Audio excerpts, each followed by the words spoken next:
Hi guys, welcome to our daily encounter.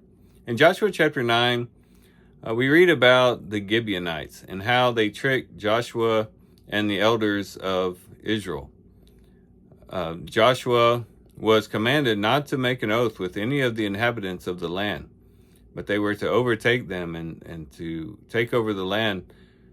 But these Gibeonites, even though they lived in the land and were actually very close to where Israel was at that point, they made it as though they were from a far distant country.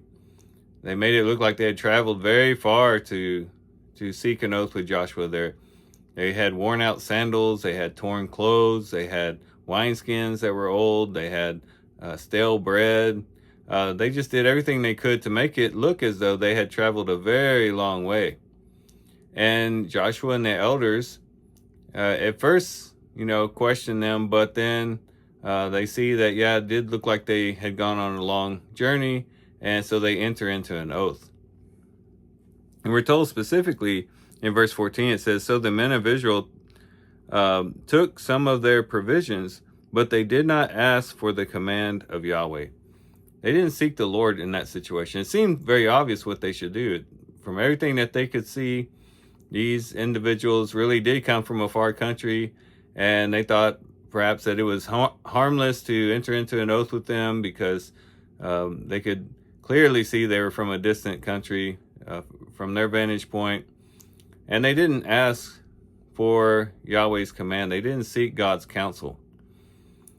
And this ended up being a bad situation. Now they had to take these Gibeonites, and the Gibeonites had to hang around with them, and it just ended up being a bad situation. At one point, they even have to protect the Gibeonites, but nonetheless, they end up, in this bad situation because they didn't first ask the Lord his instruction and seek the Lord's guidance. And this became dangerous because they could not see the whole situation. All they could see was what was in front of them, but they couldn't really see the full situation. And this is true of us as well. Oftentimes we might think that we can just go on autopilot as we're going through life, and we encounter various situations and circumstances. Everything looks as though we can figure it out pretty easily. It looks as though, this is a no-brainer. Of course, I'll engage in this type of activity, or I'll go this direction. I'll bend my life in this direction. And we kind of just assume that we know what we're doing. Because by all appearances, it looks as though the decision is pretty obvious. And what happens is we don't seek the Lord, and we're just going off, we're shooting from the hip, and we're just kind of making decisions based on our assessment of the situation. And we don't really have a heart of humility to go to the Lord and seek his guidance, knowing that he can see things that we can't see. He understands things in a way that we could never understand. And we don't really seek the Lord because, again, we think that the situation is pretty obvious in what we should do.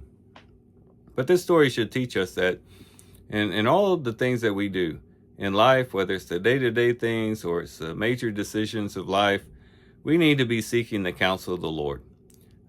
Understanding that we have limited vision, we have a limited vantage point by which we view things, and that God can see things in a much broader way. He can see not only the situation as it is now, but he can see how the situation will turn out in the future. He knows things that have happened in the past that might affect what's going on in the present. He can see things, and he understands things that we don't understand. And so it's always best to just go to the Lord, seek his counsel, humble our hearts before him, not lean on our own understanding, but to seek the Lord in all things. And in doing so, we can have the Lord guiding us through these situations. And who knows, he might actually save us from very bad decisions, very bad circumstances we might step into unknowingly. And he can help us and direct us in the right way. So let's take this story to heart, and let's be encouraged to seek the Lord in all things.